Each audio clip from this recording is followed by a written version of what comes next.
नमस्कार. आपण ऐकताय आणि पाहताय आपल्या यूट्यूब चॅनल. मी गणेश तुकाराम शिंदे आपणा सर्वांचं आपल्या या यूट्यूब चॅनल स्वागत करत आहे. यावर्षी 1 मे 2026 रोजी बुद्धांचा जन्मदिवस होता, म्हणजे बुद्ध पौर्णिमा होती. आणि या पौर्णिमेच्या रात्री निखळ असं चांदणं असतं. रात्रासूनही भरपूर प्रकाश असतो. म्हणून वन विभाग दरवर्षी बुद्ध पौर्णिमेच्या रात्री आपल्या परिसरातील, आपल्या वन विभागातील वन्य प्राण्यांची गणना करत असतो. आणि त्यासाठी संपूर्ण महाराष्ट्रभर मोठं अभियान राबवलं जातं. धाराशिव जिल्ह्यात वन विभागाच्या भूम आणि धाराशिव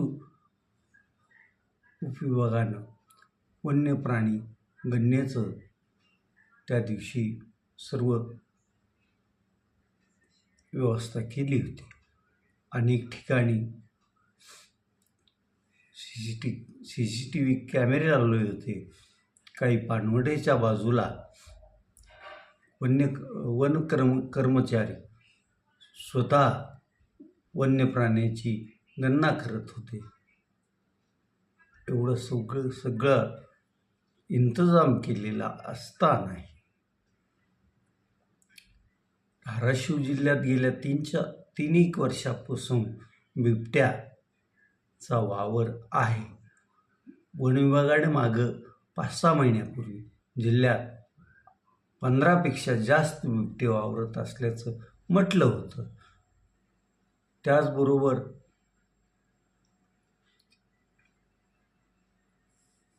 यवतमाळ जिल्ह्यातून मजल दर मजल करत एक वाघ रामलिंगच्या अभयारण्यात अनेकांना दिसलेला आहे, पाहिलेला आहे.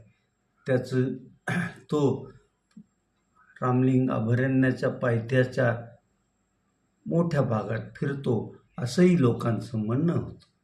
मात्र 1 मेच्या वन्यप्राणी गणनेत वन विभागाच्या गणकांना एकही बिबट्या दिसलेला नाही, किंवा हा जो साडूवाघ आपल्या परिसरात आलाय त्याला 2 वर्ष होऊन गेलेत, त्याचाही थांगपत्ता लागला नाही. मग यावरून काय समजायचं हाही प्रश्न आहे. कारण एप्रिल महिन्यात परंडा तालुक्यात, इकडं तुळजापूर तालुक्यात बिबट्यांनी पाळीव प्राण्यांचे शिकार केल्याच्या घटना घडलेल्या होत्या. मग लागलीचे बिबटे कुठं गेले का? त्यांनी शासन जिथं वन्य प्राण्याची गणना करते त्या पाणवठ्यावर जायचं टाळलं. याला कोणतंही उत्तर मिळू शकत नाही. याचा अर्थ एकच की वन विभागानं जिथं वन्य प्राणी गणनेसाठी व्यवस्था केली होती ती एकतर चुकीच्या ठिकाणी होती, किंवा या गणनेत बिबटे किंवा तो वाघ का दिसला नाही का?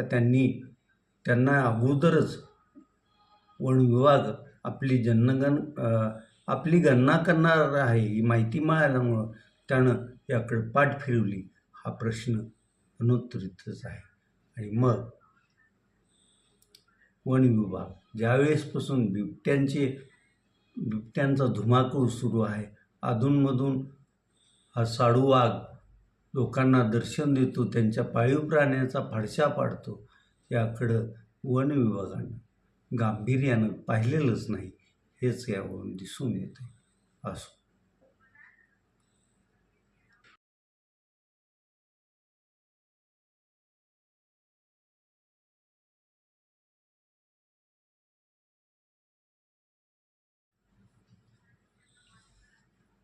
प्रख्यात अशा टाटा उद्योग समूहाच्या नाशिक येथील TCS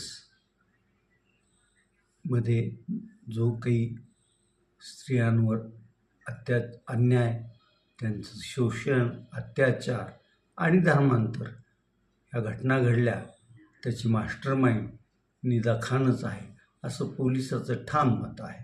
या निदा खाननं तिच्यावर ज्यावेळेस गुन्ह्यात तिचं नाव आलं त्यावेळेसपासून ती पोलिसांना सापडत नव्हती, ती फरार होती.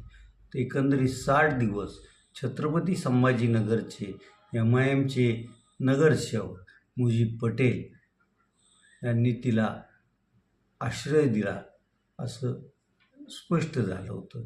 आणि त्यामुळंच मग नाशिक पोलिसांनी मुजीब पटेलांच्या विरोधात गुन्हाही दाखल केला असून छत्रपती संभाजीनगर महानगरपालिकेनं मुजीब पटेल यांच्या अनधिकृत बांधकामावर आता हातोडा किंवा बुलडोझर चालवण्यास सुरुवात केली आहे. काल त्यांचं एक अनधिकृत निवासस्थान महापालिकेनं उद्ध्वस्त केलं आहे, पाडून टाकलं आहे. तर आज ज्या भागात निदा खान मुजीब पटेलांच्या घरात आश्रयाला होती तेच घर आज छत्रपती संभाजीनगर महापालिका पाडणार आहे. तिथं पोलिसांनी प्रचंड असा बंदोबस्त लावला आहे. काल रात्री MIMचे राज्याध्यक्ष आणि माजी खासदार इम्तियाज जलील, स्वतः मुजीब पटेल, MIMचे पदाधिकारी, कार्यकर्ते आणि त्या परिसरात राहणारे नागरिक हे तिथं जमले होते. त्यावेळेस इम्तियाज जलील यांनी पाडकामास विरोध करू नका, कुठलाही दंगा करू नका असं मार्गदर्शन तिथं त्या जमावापुढं केलं आहे. आता थोड्याच वेळात ते जिथं निदा खान 60 दिवसाहून अधिक काळ आश्रयास राहिली त्या मुजीब पटेल यांच्या अनधिकृत घराचं पाडकाम छत्रपती संभाजीनगर महानगरपालिकेचं पथक सुरू करेल असं दिसतंय.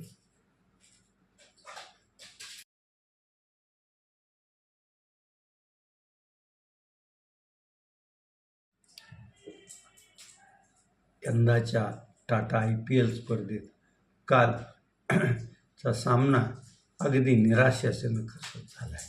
कालच्या सामन्यात धावाचा डोंगर उभा करणाऱ्या असं नावलौकिक असलेल्या सनराईज हैदराबाद संघानं लाजिरवाणा असा खेळ केला.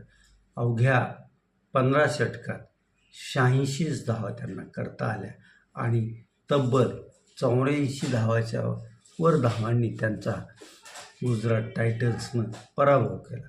गुजरात टायटन्सनं प्रथम फलंदाजी करताना त्यांचा भरवशाचा फलंदाज साई सुदर्शनने 61 धावा केल्या आणि साई सुदर्शनला वॉशिंग्टन सुंदरनं 50 धावा करत साथ दिल्यामुळं गुजरात टायटन्सलाही 5 बाद 168 धावसंख्या करता आली. ज्यावेळेस हे 169 धावाचं ओझं घेऊन सनरायझर्स हैदराबाद संघ मैदानात उतरला त्यावेळी क्रिकेट रसिकांना हैदराबाद ही धावसंख्या सहज गाठेल असं वाटत होतं. परंतु रबाडा आणि जेसन होल्डर यांनी अशी काही गोलंदाजी केली, त्यांनी दोघांनी 3-3 हैदराबादचे फलंदाज बाद केले आणि त्यामुळं अवघ्या 15 षटकाच्या आतच 86 धावात हैदराबादचा डाव आटोपला गेला. एकाही फलंदाजाला 20 ही धावसंख्या करता आली नाही. अगदी नामांकित असा हेड अभिषेक शर्मा हे पण मैदानावर आले आणि परत गेले असाच त्यांचा खेळ झाला आणि त्यामुळं त्यांना ही नामुष्की पत्करावी लागली. आता जी या 19 हंगामातील IPL T20 स्पर्धेची गुंतालिका आहे त्यात 3 संघ 14 गुण मिळवून तसं पहिल्या 3 क्रमांकावर आहेत. धाव सरासरीमुळं एखादा संघ 14 गुण असूनही धाव सरासरीमुळं तो पुढं आहे. आज संध्याकाळी 7:30 वाजता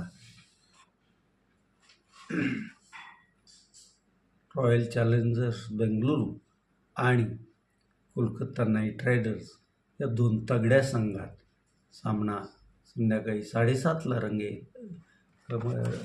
रंगेल आणि या सामन्यात काय झालं, कोण विजयी झालं, कोण पराजित झालं हे आपल्याला संध्याकाळी 11:30च्या दरम्यान तुर्तास आपण इथेच थांबतोय. तुम्ही आपल्या यूट्यूब चॅनल सबस्क्राईब करा, लाईक करा आणि कमेंट्स पण नोंदवा. धन्यवाद.